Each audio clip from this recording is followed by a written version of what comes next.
নমস্কার বন্ধুরা, আজকে আরো একটি নতুন ভিডিওতে আপনাদের সবাইকে স্বাগত। আজকের আমার এই পেয়ারা গাছকে নিয়ে একটা নতুন তথ্য আপনাদের সামনে তুলে ধরব। তো সেই নতুন তথ্যটি এর আগে আমি একটা ভিডিওতে আপনাদের দেখিয়েছিলাম এবং কিছু বলেছিলাম সেই গাছের বিষয়ে। তো পেয়ারা গাছকে নিয়ে মেন যে আমাদের পরিকল্পনা থাকে বিশেষ করে ছাদ বাগানে, তো আজকের এই ভিডিওতে আমি সেই পরিকল্পনাটা একটু অন্যরকম হবে। তো চলুন ভিডিওর মূল উদ্দেশ্যে যাওয়া যাক। এখানে এই বেডের উপরে যে গাছটি দেখতে পাচ্ছেন, এটি আমার 2 বছরের পেয়ারা গাছ। তো প্রথম বছরে তেমন একটা ফল আসেনি, কিন্তু দ্বিতীয় বছরে বেশ ভালোই ফল এসছে। এটা একটা বারাইপুরের পেয়ারার জাত। এটাতে দেখতেই পাচ্ছেন এক একটা মানে আর কি সাইডে কিন্তু সাইড বাই সাইড মানে 1 পিস এবং 2 পিস এরমভাবে হয়েছে। তো এর মধ্যে কিছু বড় হয়ে গিয়েছে, দেখতেই পাচ্ছেন এরকম সাইজ কিছু বড় হয়ে গিয়েছে এবং কিছু সাইজ রয়েছে যেগুলো খুবই ছোট, এমনকি কিছু কিছু ফুলও আসছে যেগুলি দেখতে পাওয়া যাচ্ছে, মানে এগুলো এখনো বাকি রয়েছে। আর বেশ কিছু হয়েছে পেয়ারা, আশা করা যাচ্ছে এবছরে এই 2 বছরের গাছে মোটামুটি পেয়ারা ভালোই ধরে গিয়েছে। তো এই পেয়ারা গাছটিতে প্রথম বছরের যে পেয়ারা হয়েছিল সেই পেয়ারাগুলি কিন্তু তেমন একটা হয়নি, মানে তেমন একটা টেস্ট বা গুণগত মান সেই হিসাবে হয়নি। তবে এবছরে আশা করা যায় যে বেশি পরিমাণে হয়েছে এবং কিছু পেয়ারা আমি প্যাকেটিং করব, কেননা প্যাকেটিং না করলে অনেক সময় দেখেছি পেয়ারার মধ্যে একটা দাগ আছে, যেটা আমি সামনের বছরে লক্ষ্য করেছিলাম। দেখতেই পাচ্ছেন কিরকম একটা গুটি গুটি দাগ এসেছে। তবে এটা সব জাতের মানে সব জাতের ক্ষেত্রে হয় না। তো এই পেয়ারা জাতের ক্ষেত্রে দেখছি এটা কিন্তু মানে গুটি গুটি একটা দাগ আসছে। তবে আমার মনে হয় এটা প্যাকেটিং করলে চলে যাবে এই দাগটি।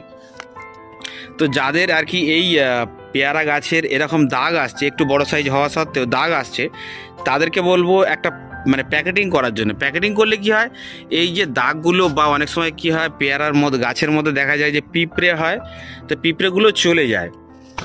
আমার প্রত্যেকটি পেয়ারা ক্ষেত্রে দেখছি দাগ আসছে, তো এই দাগটার জন্য আমি বলবো প্যাকেটিং করা দরকার, কেননা প্যাকেটিং করলে এই দাগগুলি থাকে না এবং এর টেস্ট অনেকটা ভালো হয়। তবে দুটোই করে দেখব, এক হচ্ছে মানে প্যাকেটিংও করব এবং তার সাথে কিছু প্যাকেটিং ছাড়াও দেখব। যেহেতু এটা দ্বিতীয় বছর, তো দ্বিতীয় বছরের রেজাল্টটা আশা করছি আরও ভালো দেখানো যাবে। তো চলুন এবারে ভিডিওর যে মেন উদ্দেশ্য, অর্থাৎ আমার দ্বিতীয় গাছের ক্ষেত্রে আপনাদের ওখানে নিয়ে যাই। এখানে আরও একটি গাছ, পেয়ারা গাছ, এটি আমার আরও একটি বেডের মধ্যে বসানো রয়েছে। এখানে সবসময় আমি মানে সবজির খোলা এই বেডের পাশে আমি বসিয়ে রাখি। তো এখানে এই যে গাছটি দেখতে পাচ্ছেন, এটিও কিন্তু 2 বছরের গাছ। পেয়ারা হয়তো আপনি লক্ষ্য করতে পারছেন না গাছের মধ্যে, পেয়ারা কিন্তু এই গাছেতেও ধরে গিয়েছে। মানে 2 বছরের গাছে কিন্তু পেয়ারা অলরেডি চলে আসছে। আমরা ভাবি না যে কলম কাটা গাছের সবসময় মানে কলম কাটা গাছ নিলে কি হয় খুব তাড়াতাড়ি ফলন হয়, কিন্তু এমনটা নয়। এটা কিন্তু মানে বীজের গাছ, অর্থাৎ আমি পেয়ারাকে ফেলেছিলাম এই গাছেতে, মানে এখানেই এই বেডে ফেলে দিয়েছিলাম, যেখানে দেখতে হচ্ছে সবজির খোলাগুলি আমি এই জায়গাতে স্টোরেজ করি, এমনকি কলার খোলা এছাড়াও সমস্ত কিছু খোলা আর কি এই জায়গাতেই পড়ে। তো এই জায়গায় আমি পেয়ারার খোলাও এখানে ফেলে দিয়েছিলাম, দেওয়ার ফলে এখান থেকেই গাছটা হয়েছে। এবং গাছের যে মানে দেখতেই পাচ্ছেন যে কতটা মোটা এই গাছের হয়েছে, এবং এই গাছটি কিন্তু আমি প্রায় মানে কাটিং করি, মানে কাটিং করে করে করে করে গাছটি প্রায় অনেক বড় হয়ে গিয়েছে। তো এই মুহূর্তে যেহেতু দেখছি পেয়ারা ধরে গিয়েছে, তো আমি আর এই মুহূর্তে আর কাটিং করিনি।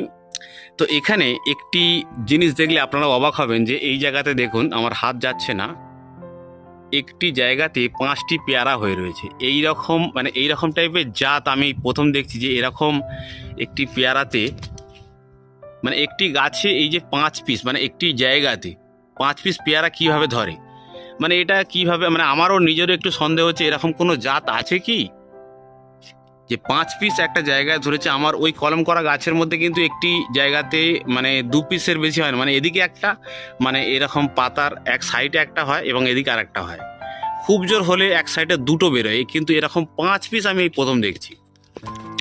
তো বন্ধুরা, আজকের আমার এই ভিডিওর করার যে মেন উদ্দেশ্য সেটি হলো, আমরা অনেকে চিন্তাভাবনা করি যে কলমের গাছ ছাড়াও আমাদের ছাদ বাগানে করা সম্ভব নয়, এমনটা কিন্তু নয়। এই মানে আর কি বীজের গাছ থেকেও কিন্তু পেয়ারা তৈরি করা সম্ভব। তবে 2 বছরের, এটা আমার 2 বছরের গাছ, 2 বছরে কিন্তু তেমন একটা ততটা পরিমাণে কিন্তু আসেনি যেটা আমার ওই গাছের ক্ষেত্রে এসেছে, সেটা এই গাছের ক্ষেত্রে কিন্তু এতটা আসেনি। তবে 2 বছরের গাছে যে ফলন ধরে গিয়েছে সেটা আপনাদের দেখাতে পারলাম। এবং গাছের গতিবেগ দেখে আপনারা হয়তো বুঝতে পারছেন যে এটা কিন্তু 5G স্পিডে বাড়ছে, মানে এতটাই বাড়ছে গাছটি, বুঝতে পারা যাচ্ছে যে প্রচুর পরিমাণে মানে গাছের গ্রোথ বৃদ্ধি প্রচুর পরিমাণে। এবং সেখান থেকে এটি আপনাদের এই যে দেখতে পাচ্ছেন 5 পিস, এর যে জাত, এই জাতটি সম্পর্কে আমার জানা নেই। যদি আপনাদের কেউ জানা থাকে তো অবশ্যই আমাকে কমেন্ট করে জানাবেন যে এর অ্যাকচুয়ালি জাতটা কী। এবং সেটা পেয়ারা হয়তো বড় হলে বুঝতে পারবো যে অ্যাকচুয়ালি পেয়ারা জাতটা কিসের জাত। 5 পিস হয়ে রয়েছে এটুকু বুঝতে পারা যাচ্ছে। তো পেয়ারা গাছটি অনেক বড় এবং এর ফাঁকে দুটো একটা করে হয়েছে, তো ওই জায়গায় দেখছি যে 5 পিস হয়ে রয়েছে।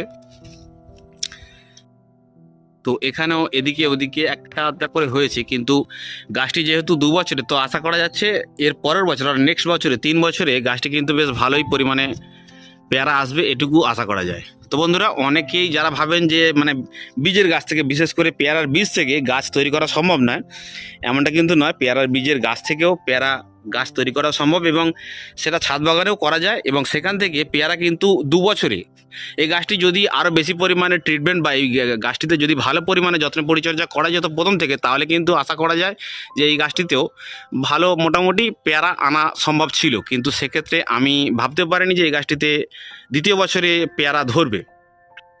তো আশা করছি 3য় বছরে এই গাছটিতে ভালো পরিমাণে এই গাছের যত্ন পরিচর্যা করব এবং সেখান থেকে রেজাল্ট আশা করছি ভালো আসবে। এবং এই গাছের ক্ষেত্রে সবথেকে ভালো যে জিনিসটা, সেটা আমার খুবই ভালো লাগে, যেটা এই গাছেতে কোনো রকমই কোনো রোগ পোকার আক্রমণ হয়নি কিন্তু, এবং আমাকে এই গাছের প্রতি তেমন একটা যত্ন পরিচর্যাও আমি করিনি।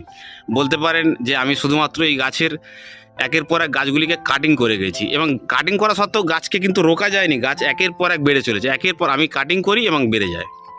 তো বন্ধুরা, আজকের এই ভিডিওতে এইটাই আমার বলার উদ্দেশ্য ছিল যে পেয়ারা গাছের বীজ থেকেও পেয়ারা তৈরি করা সম্ভব এবং সেটি ছাদ বাগানেও সম্ভব। তো বন্ধুরা, ভিডিওটি যদি ভালো লাগে তো একটি লাইক করবেন এবং এই তথ্যটি যদি আপনাদের উপকৃত হয় তো চ্যানেলটি সাবস্ক্রাইব করে পাশে থাকবেন।